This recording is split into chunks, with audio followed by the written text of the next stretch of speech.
Now let's say the average age in the audience today is 36 years old. That's giving, yeah, thank you. That's giving most of us the benefit of the doubt, right?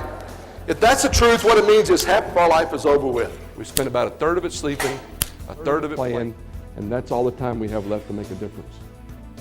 And the reality is, you and I both know, us and those children aren't guaranteed one more minute of that.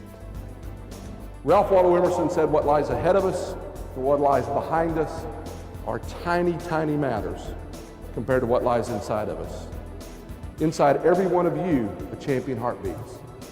Can you feel it? You will. God bless you for having me here today. Have a great week this week at the Auto Show. Thank you very much. Thank you. Inside every human being, a champion heart beats. What a powerful message for an audience to hear. For over a decade, Jim Jacobus has been inspiring and challenging audiences with that theme to experience the unlimited potential we all have inside. His real-world insights and dynamic style leave audiences with immediate result-oriented to-dos, principles they can readily apply, and compelling moments they won't soon forget. No, sir, I don't know what's going on back at your dealership, but I think I know what a leader's responsibility would be. He said, what? I said, I think as leaders, our job is to kick that door every day, walk in and go, whoa! It's going to be fun today. He went like this, he went. I'm not sure he was ready for that. But I do think it's our responsibility. Kathy Brown, meeting planner for the National Automobile Dealers Association, says Jim is the consummate professional. He has been requested to return over and over by our selection committees through the years because he does three things so well. His total approach and careful customization gets the measurable results we ask him to get. He connects with people because he is as real and authentic on stage as he is off the stage. He and his staff in Houston take care of every detail. He is the last guy I ever worry about when it comes to doing what he says he will do. Our definition of commitment is this: I will do whatever it takes within the legal, moral, ethical guidelines we should all be bound by, and there is no but at the end of that statement. Charles Garfield wrote a great book called Peak Performers. In that book he said the difference between winners and losers is winners pay a price that losers won't pay. Jim Jacobus is a meeting planner's dream. When I talk about vision, I remember back in the mid-'80s. Remember the Olympic year when the women's gymnastics teams won all the gold medals? You remember that? Bella Caroli trained all those young ladies, Mary Lou Retton, that whole group. Remember that group? I walked into the gym that day. There's about 60 or 70 kids working out all around the gymnasium, right? All different kinds of apparatus. And he came out, we sat on the bleachers. Here's what I tell you, the guy's a sweetheart of a guy. But he is the most intense human being I've ever been in the presence of. And he says, is there anything else I could do for you? I said, there is one thing. He said, what's that? I said, is Mary Lou Retton here? I simply said to him, I said, could I meet her? He goes, sure, come with me. So we headed out across the gym floor. She's over there working out on the balance beam. You know, things about this wide, 15 feet long. She was doing flips on that thing, right? I kind of out of the corner of my mouth, I said, I could never do that. Have you ever said something when it got about this far to your mouth, you wanted to reel it back in? I said, I could never do that. He turns to me and goes, sure you could. I have to teach you today.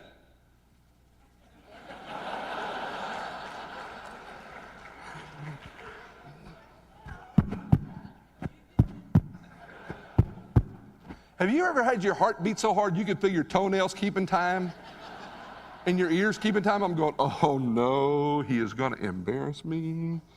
So he got over there, he introduced me to all the young ladies, very sweet and kind and everything, and he tells them I had to teach him to walk the beam today, and they begin to move out of the way. I started to take my jacket off.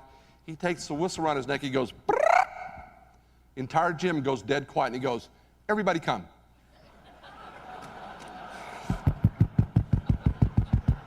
Now I'm sitting over thinking, I've always been a fairly decent athlete, right? I got size 15 feet, all I gotta do is wrap them across the top of the beam, I'm gonna get out of this deal. So he got them all sat down, he tells them how to teach him to walk the beam today, he turns to me and says, go ahead and give it a try. I go, okay, I can do this. By the way, if you're good at what you do, you make it look easy. Don't let anybody ever tell you you're a natural born salesperson, no wonder you're good at that. That's a bunch of baloney. You're good because you work hard at it. Don't let them cheat you all that. But I'm thinking, I can do this thing. So I got up on the beam, And they were using the one down by the ground. Thank the Lord, because if not, I'd be dead right now for sure. So I got up on that thing, and I kind of got balanced, and I took a step. I fell right away. He goes, no problem, try it again. I go, okay. Passion, commitment. I fell again. He says, no problem, try it again, but I want you to do it my way this time. I go, okay. He said, I want you to look me in the eyes and walk that beam. Fair enough. He got on one end, I got on the other. Got up there, put my eyes in his. Started to walk the beam, began to lose my balance. When I looked down and I fell.